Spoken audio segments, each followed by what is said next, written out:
in a rent-control apartment by the park. You know what my mother did to get that apartment? She smothered her sister with a pillow. She killed her sister for this city. Yeah! This is the greatest city. There's opportunities everywhere. Jerry Seinfeld thinks we're gonna make it, and I bet he's right. It's the greatest city in the world, baby! Very accurate skit by comedian Tim Dillon. We will have his YouTube channel in the description. By the way, the same Tim Dillon that just had his outdoor social distance comedy show canceled by the government of New York, which is absolutely freaking ridiculous that we're still seeing such massive government intervention on comedy. But rioting, yeah, that's state approved. Welcome back, beautiful and amazing human beings. This is Luke Rudowski of WeAreChange.org. A lot to get into about the utter deterioration and destruction of our modern civilization, and just how strangely very violent events are just selected, highlighted, repeated over and over again every 4 years for a political agenda, while leaving countless of individuals hurt from it. And of course, just highlighting these very important issues for you, this leaves us shadow banned, heavily censored, and now, of course, 100% demonetized. That's why, by the way, we started a second project, which is on our GoFundMe, which is also linked down in the description below. You could still participate in this GoFundMe, and depending on what tier you decide to get involved in, you're going to get surprise perks, like major discounts on future one-on-one trainings that we're going to be doing. The next one that we're doing is this Sunday in Concord, New Hampshire. And if you want to learn about survival, apocalypse, self-defense training, this will be the place to be. As a notification, if you already bought this, the email just went out giving you important details about this Sunday. Make sure you check it if you bought tickets. There's very few still available. And remember, if you participated in the GoFundMe, you have specific discounts for this special training. And also, as a special homage to the great, talented Tim Dillon, we just made an F out of this place New York State t-shirt that you could get on our Teespring stores. The link will be down below. Now, what's happening in this country is absolutely astonishing. It's surprising to a lot of people. It shouldn't be surprising for people who are paying attention. But essentially, we are seeing a lot of institutional support for violent freaking mobs that are roaming the streets, demanding you agree with them or face their vengeance. And as we've seen very violent actions all throughout the cities in the United States, which, by the way, has killed over 30 people. 30 people have died because of the senseless violence that's being promoted by the mainstream media, part of these demonstrations and protests that are happening, that many people obfuscate or willingly promote the violent behaviors that happens during them, which indiscriminately targets random people. Many times there's very little consequences for these individuals, and in some instances, even celebrities bailed them out. And as this violence takes over the streets, it's becoming more and more common, just like we saw last night after Donald Trump's speech at the White House, at the GOP convention, where for some illogical reason, the crowd from that event was dispersed directly into Black Lives Matter protests that were happening right outside of it.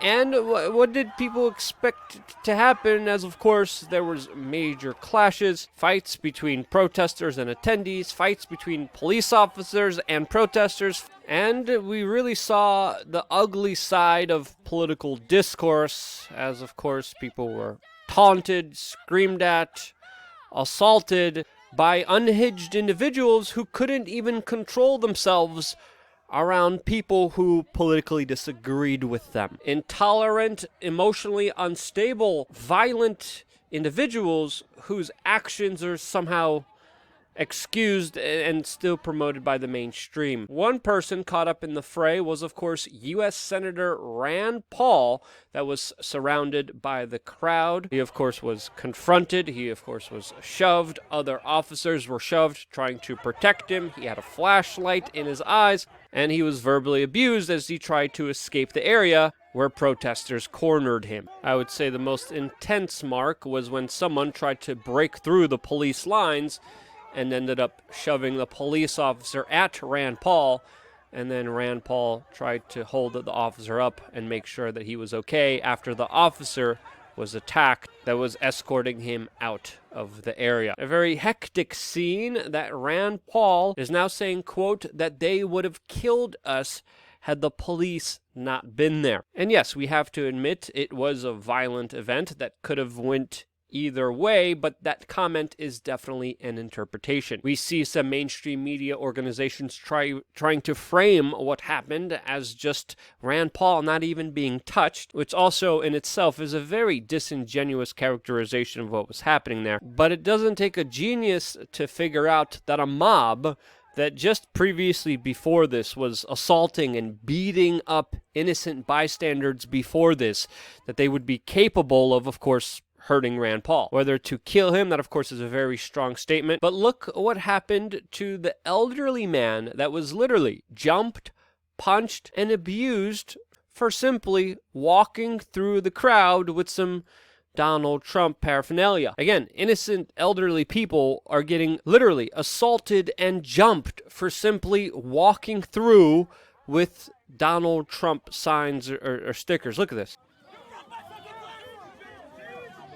And the absolute confusion and fear on this man's face as he continues to be abused for just simply not believing politically what the mob wants him to believe. This is a new level of a destructive, nasty, violent behavior that destroys any civil political discourse.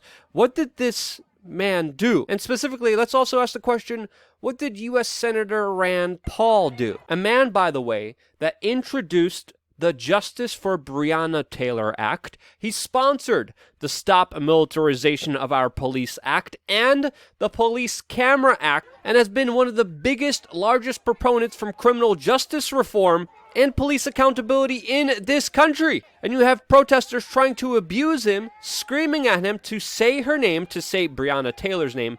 Meanwhile, this is the man that is actively fighting for Breonna Taylor, putting a bill paying tribute just to her. If there ever was an ally to work with or align yourself with or to cooperate with in order to push for actual real reform, to spur a conversation, to have work and cooperation to something that legitimately could be done, it would be working with Rand Paul. It would be opening up the dialogue. And that's not what the mob is interested in. They're not interested in changing things. They're not interested in actually making a real difference because the mob is a mob. And the mob does not think. It's simply there to destroy, just like they even proudly announced during this supposed protest.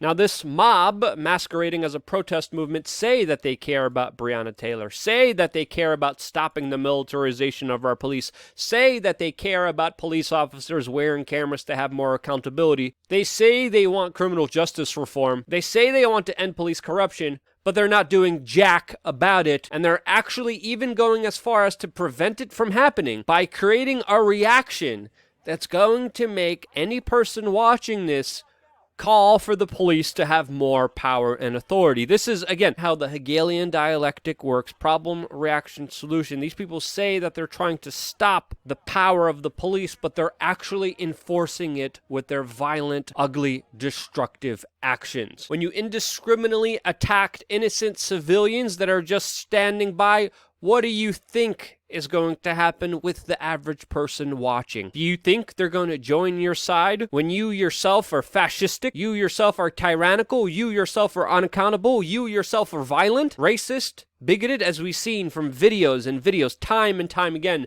The mob attack someone because of their skin color or their sexuality, as we see derogatory and racial slurs being used by the mob against individuals who don't believe everything that they believe. Again, it's absolutely ridiculous that this is happening, and there's less and less voices speaking out against it. And as socioeconomic conditions continue to deteriorate all throughout the United States, this problem will only be exacerbated and made that much worse. As we're even seeing America's oldest department store shut down after, of course, government officials have made it impossible for businesses to stay afloat. MGM is set to fire 18,000 employees. Divorce rates are skyrocketing as, of course, financial issues are usually the leading cause of divorce. Newlywed separations are doubling to 20%. Life is not going to go back to normal, as major highways all throughout this country are emptied, as many people are finding out that they don't actually have to work in office spaces. And with more poverty, more crime, as we're seeing more robberies and muggings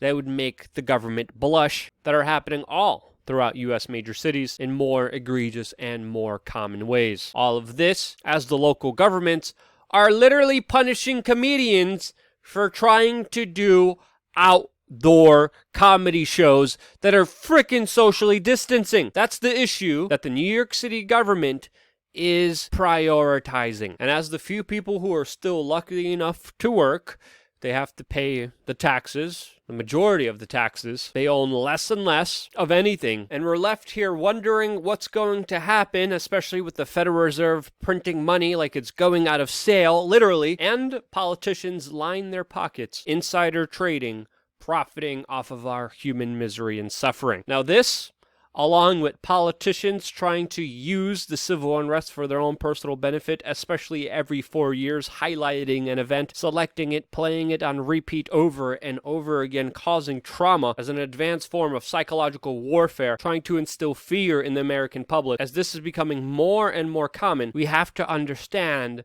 that all of this senseless anger and violence is only possible because of people's reactions and participation in a system that thrives off of their suffering. Dislodge, move out, learn about self-sustainability, learn about radical self-reliance, and understand that the only person responsible for you is you, yourself, and no one else. If you found this video helpful, share this video with your friends and family members. It's more important than ever. And because you get this video out there to your loved ones, this is the only real reason why I'm still here. And this is why I love you guys. Stay tuned for more here on WeAreChange.org.